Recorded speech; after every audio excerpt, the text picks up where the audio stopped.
Welcome to Martha's Story. My name is Maya. I'm 29 years old now, but I was only 18 when my entire world crumbled beneath my feet. You know that moment when everything changes? When life gets divided into a sharp before and after. Yeah, that happened to me. And the worst part? It didn't come with thunder or lightning. It came with a single sentence from the person who was supposed to protect me forever. Please subscribe and like this video and listen to my story till the end and let me know which city you're listening from.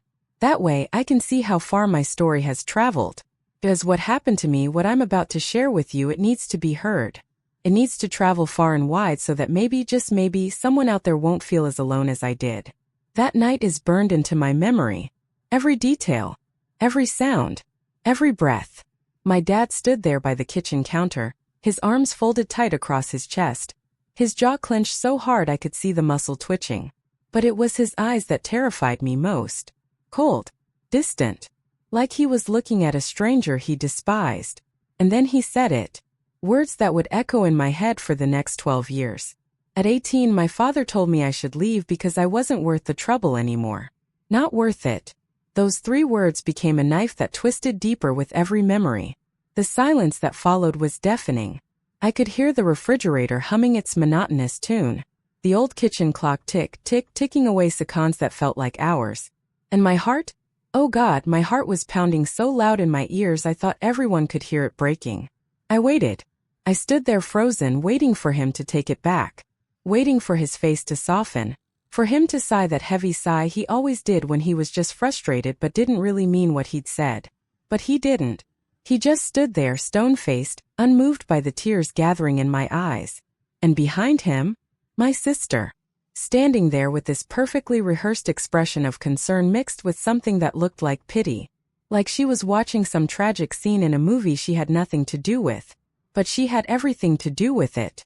Everything. You see, what I didn't know then, what took me years to piece together, was that this wasn't just a misunderstanding. This was calculated. This was planned. And I was too young, too trusting, too naive to see it coming. For weeks before that night, strange things had been happening. Dad's wallet would be lighter than it should be. My sister's jewelry would mysteriously vanish. And then the whispers started. Quiet at first, then louder. Questions about my behavior. About why I was acting so different. About whether I could be trusted. I denied everything because there was nothing to confess. I hadn't taken anything. I hadn't done anything wrong. But every time I defended myself, Dad's face would harden a little more. His belief in me crumbling like sand slipping through fingers. My sister, though? Oh, she was masterful. She cried at exactly the right moments. Her voice would tremble at precisely the perfect times. She played her role so convincingly that even I started to doubt myself for a split second. Was I losing my mind? Had I somehow done something without remembering? But no. Deep in my gut, I knew the truth. I just couldn't prove it. That final evening, Dad confronted me again. His disappointment hung in the air heavier than any scream could have been. I tried everything. I begged him to believe me. I told him I loved him, that I would never ever betray him like that. But my words felt hollow against the mountain of lies already stacked against me. Then came the ultimatum that shattered everything. Leave. Just that one word. No discussion. No second chances. No mercy. I remember going numb. Completely and utterly numb. My body moved on autopilot as I walked to my room. My legs feeling like they weren't even mine. My hands were shaking violently as I pulled open drawers, grabbed clothes, stuffed them into an old duffel bag. Tears blurred my vision, but I wouldn't let them fall. Not yet. Not until I was alone. But here's the part that still makes my chest ache when I think about it. The part that showed me just how cruel this whole situation really was. My sister got my bedroom before I even finished packing. She didn't wait. Didn't even have the decency to let me leave first. While I was in there, crying silently, shoving my entire life into 2 bags, she was already in the hallway measuring the space with her eyes. Already planning where her vanity would go. Already redecorating in her mind. I caught her once standing in the doorway, looking at my walls like they were a blank canvas for her new life.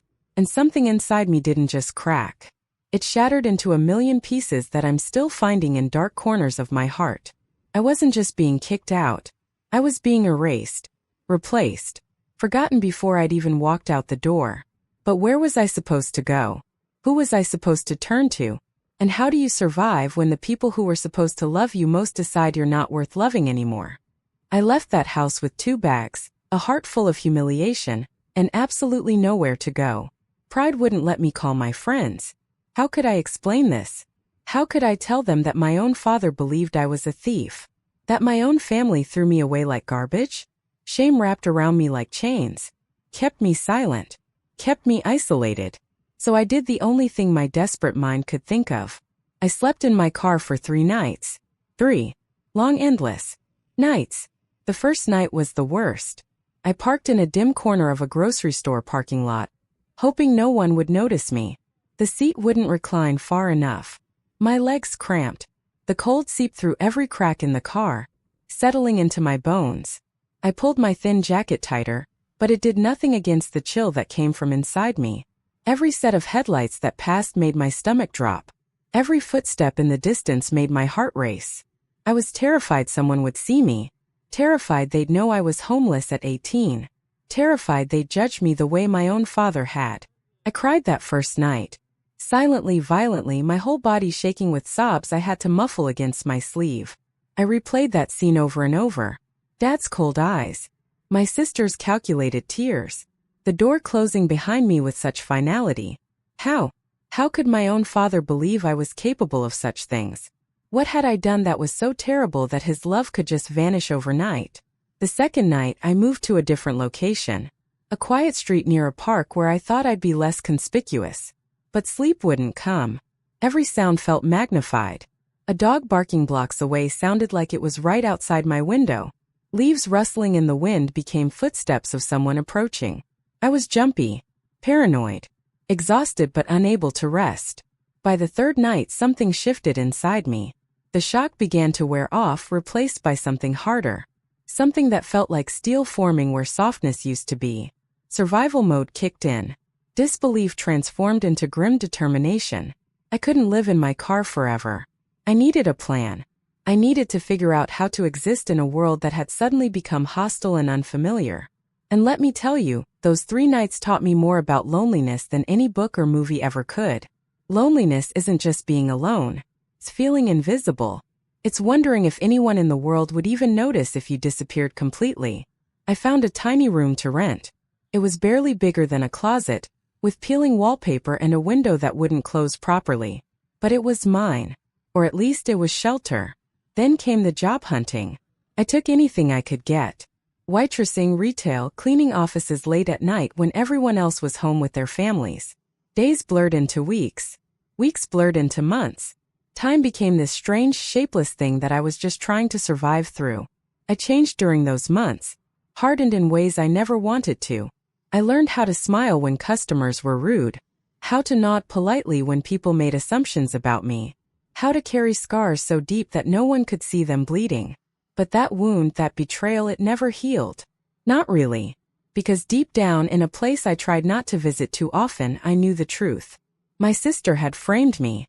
Deliberately, methodically, cruelly, and I couldn't prove it.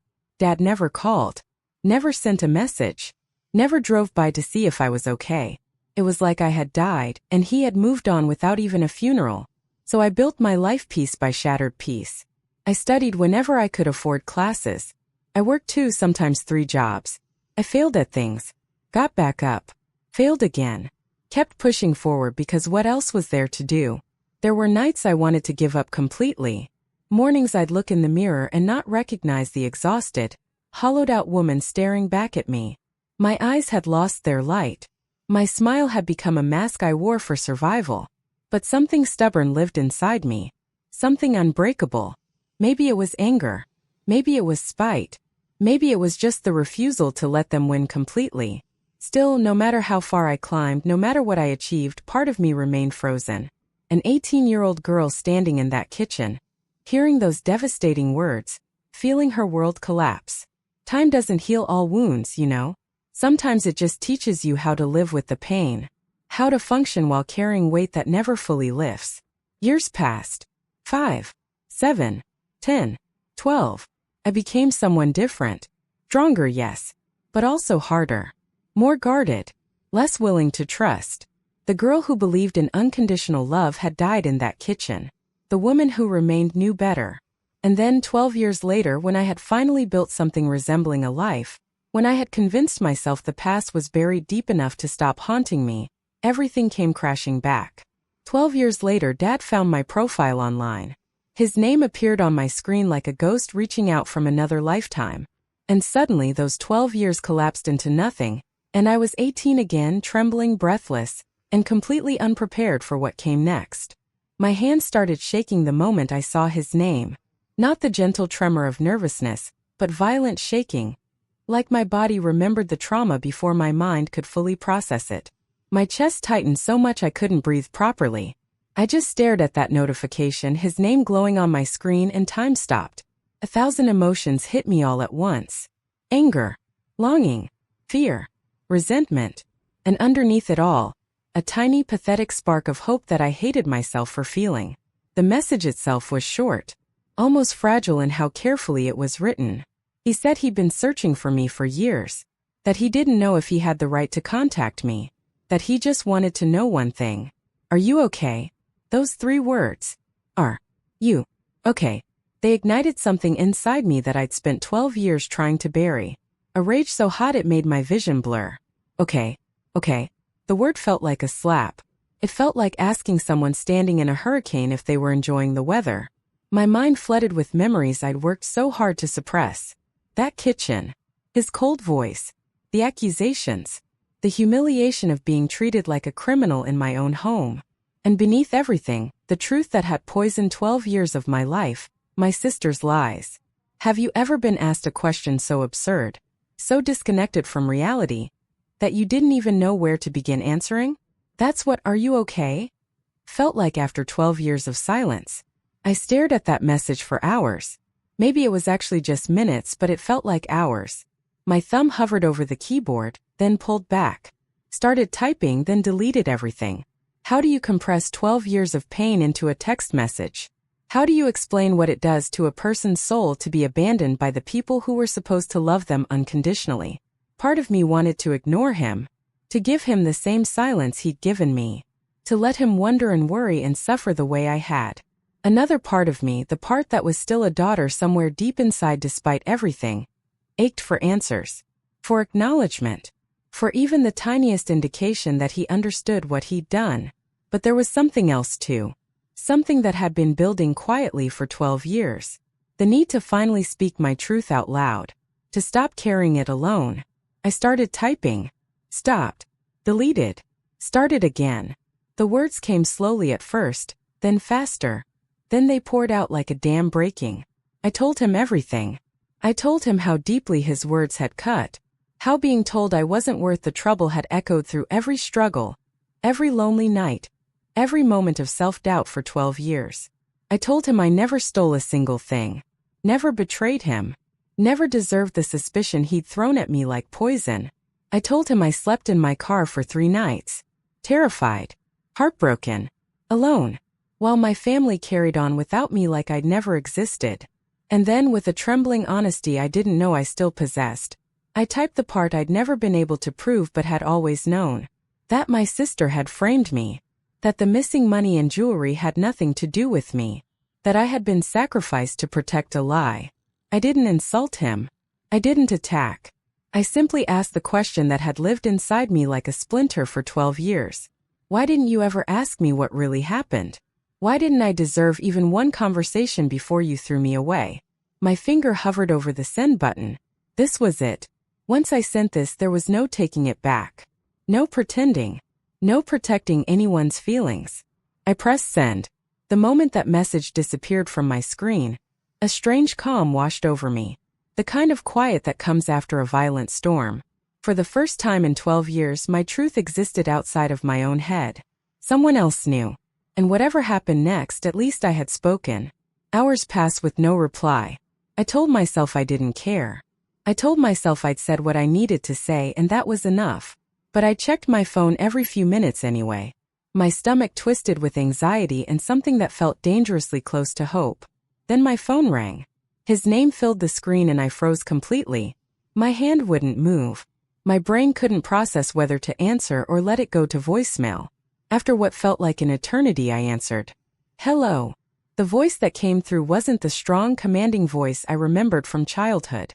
It was broken, shattered, barely able to form words between ragged breaths. He was crying. My father, the man who had been stone-faced as he kicked me out, was weeping on the other end of the phone. And what he told me next would change everything I thought I knew about those 12 years. He could barely speak through the crying. I'd never heard him like this. Never. Not when his own mother died. Not during any of the hard times. But now his voice cracked and trembled like he was physically breaking apart. He told me he'd read my message over and over. That every single line felt like a weight crushing down on his chest. That he couldn't breathe reading about me in that car. About me being terrified and alone at 18 while he slept peacefully in his bed. I thought I was doing the right thing. He choked out between sobs. I thought I was being a responsible parent. I believed what I was told. I convinced myself I was protecting the family by making a hard decision.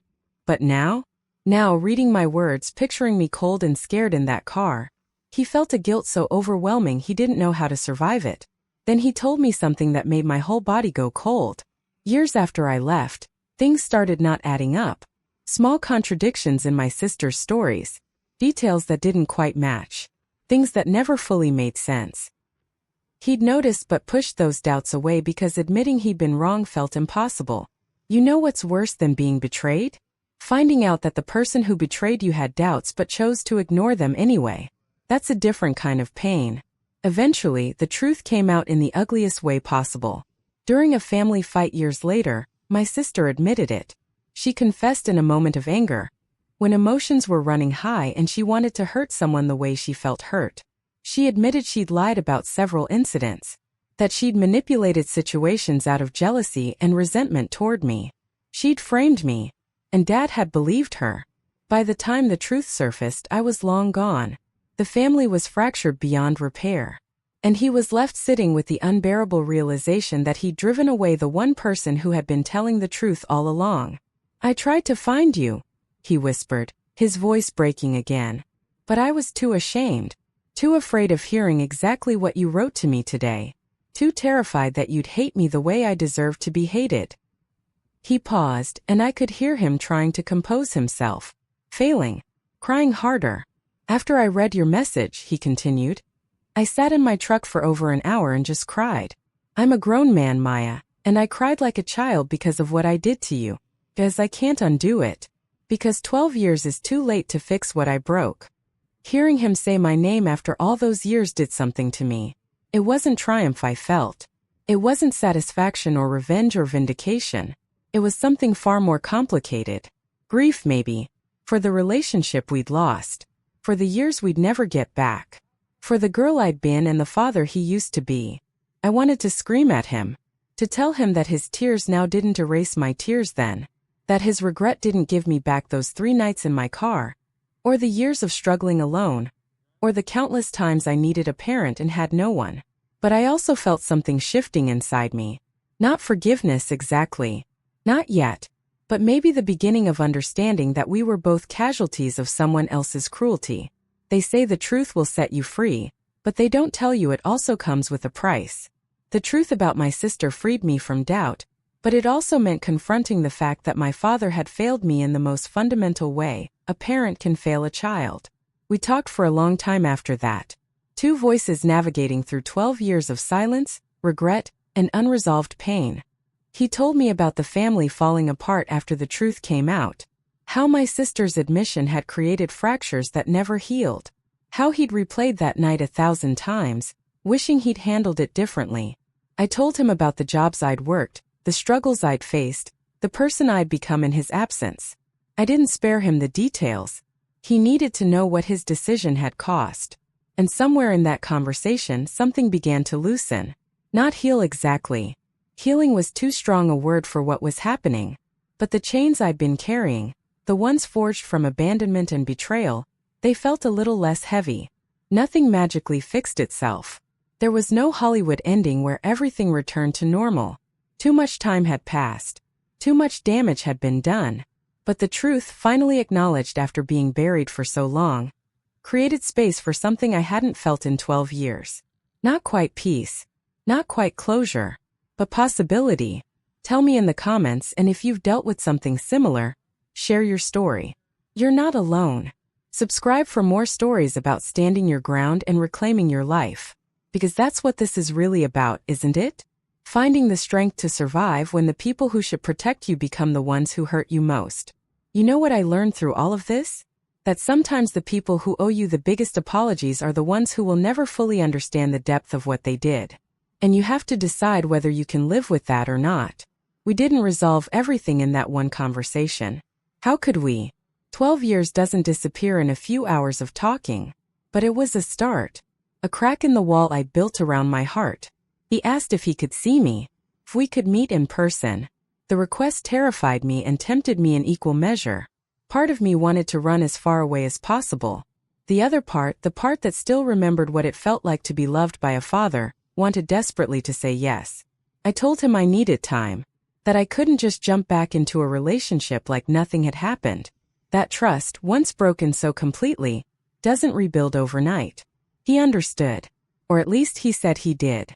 But as we ended that call, I realized something that would shape everything moving forward. Some apologies arrived too late to repair what was broken. But they can still matter. They can still mean something. And that meaning is what I had to figure out how to live with. The weeks after that phone call were strange. Disorienting. Like walking through a familiar place that had been completely rearranged while you weren't looking. Everything looked similar, but nothing was quite where you remembered it. Dad and I started texting. Small messages at first. Safe topics. The weather. A funny thing that happened at work. Nothing too deep because deep still hurt too much. But slowly, carefully, we began building something that resembled communication. It wasn't the relationship we'd had before. That was dead and buried, and no amount of apologies could resurrect it. This was different. More cautious. More honest, maybe. Built on the ruins of what we'd lost. He sent me a photo one day. Him standing in front of what used to be my bedroom. He'd turned it into a guest room after my sister finally moved out years ago. I kept this, he wrote, hoping someday you'd come home and use it. The gesture touched me and angered me simultaneously. A room meant nothing when he'd been the one to make sure I couldn't stay in the first place. Forgiveness is complicated. It's not a switch you flip. It's not a decision you make once and then you're done. It's a process. A messy, painful back-and-forth process that looks different for everyone.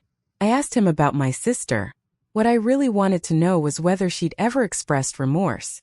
Whether she'd ever acknowledged the magnitude of what she'd done to me. His silence told me everything before his words did. She doesn't see it the way we do, he finally said. She thinks everyone overreacted. That it was just sibling rivalry that got out of hand. Just sibling rivalry. 12 years of my life altered forever because of sibling rivalry that got out of hand. The anger that surged through me was white-hot and immediate. She'd stolen my family, my home, my sense of safety, and she thought it was no big deal? She'd let me suffer while she took my room and played the victim? I realized then that some people will never take accountability. They'll minimize and deflect and rewrite history until they're the hero of every story, even the ones where they were clearly the villain. And that realization was strangely freeing, because it meant I could stop waiting for her apology. Stop hoping she'd realize what she'd done. Stop giving her any power over my healing. Sometimes closure doesn't come from the person who hurt you admitting what they did. Sometimes it comes from you deciding you don't need their admission anymore. That you know your truth, and that's enough. Dad asked if I'd consider meeting him for coffee, face to face. After all these years, I said yes, but it took me 3 weeks to actually show up. I canceled twice. Made excuses. Felt physically sick with anxiety. The thought of seeing him in person after so long terrified me in ways I couldn't fully articulate. But I went. I walked into that coffee shop and saw him sitting in a corner booth, looking older than I remembered. Grayer. More tired. He stood when he saw me, his eyes immediately filling with tears. We sat across from each other, and for a long moment, neither of us spoke. We just looked at each other, taking in the passage of time written on both our faces. "You look so much like your mother," he said softly, and his voice cracked. We talked for 3 hours. Really talked. About the past, yes, but also about who we'd become. About the lessons we'd learned the hard way. About regret and resilience and the complicated nature of family. He didn't make excuses. He owned what he'd done, the way he'd failed me when I needed him most. And while that didn't erase the pain, it mattered. It meant something. I told him about the person I'd become. The strength I'd found in surviving alone. The career I'd built from nothing. The life I'd created despite everything. "I'm proud of you," he said, tears streaming down his face. "I know I have no right to be. But I'm so incredibly proud of who you've become." That broke something in me. Or maybe it healed something. I'm still not sure which. We left that coffee shop without any grand declarations or promises. We agreed to take things slowly. To see if we could build something new from the wreckage of what had been destroyed. Reconciliation doesn't mean forgetting. It doesn't mean pretending the pain never happened. It means deciding whether you can move forward while still honoring the truth of what you survived. It's been 6 months since that first message. 6 months of careful conversations and tentative steps towards something that might eventually resemble a relationship. Am I okay? The question he asked at the beginning? The answer is complicated. I'm surviving. I'm building. I'm healing in my own messy, imperfect way. Some days I'm angry all over again. Some days I feel lighter than I have in years. The trauma of being abandoned at 18 will always be part of my story. Those 3 nights in my car will always haunt me in quiet moments. The betrayal will always ache when I let myself remember it fully. But I'm also stronger than I ever imagined possible. I survived something that could have destroyed me completely, and I came out the other side still standing. If my story has moved you, if you see yourself in any part of this journey, I want you to know something. You're not alone. Whatever betrayal you've faced, whatever family trauma you're carrying, you're not alone in it. And to those of you who've been where I was, sleeping in cars or on couches or in places you never imagined you'd end up, this is what I want you to hear. Your worth was never determined by the people who failed to see it. Your value doesn't decrease because someone couldn't recognize it. Some wounds don't stay buried. Some stories don't end when you think they do. And some truths, when finally spoken after years of silence, have the power to shake everything. But they also have the power to set you free. My name is Maya. I'm 29 years old. And this is the story of how I survived being thrown away, how I built myself back up from nothing, and how I learned that sometimes the greatest victory isn't in getting revenge, it's in refusing to let betrayal define you. If there's one thing I've learned from all of this, it's that a single lie can destroy years of trust, but a single truth spoken with courage after being silenced for too long can still shake the world. And maybe, just maybe, it can start the healing too.